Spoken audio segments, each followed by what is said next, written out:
Hi అండి. ఈరోజు chicken curry చేయాలనుకున్నాము.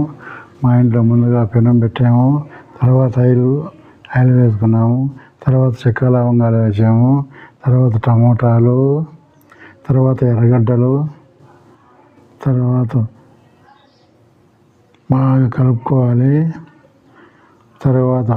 బాగా కలుపుకున్న తర్వాత మనం కడిగి పెట్టుకున్న చికెను వేసాము.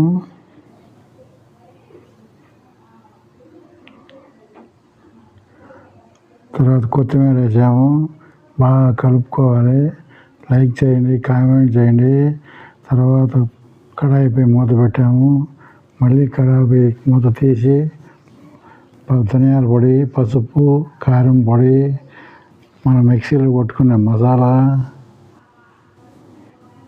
బాగా ఫ్రై చేసుకోవాలి. లైక్ చేయండి, కామెంట్ చేయండి. తగినంత వాటర్ వేసుకోవాలి.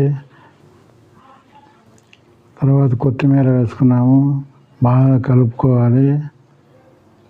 లైక్ చేయండి, కామెంట్ చేయండి.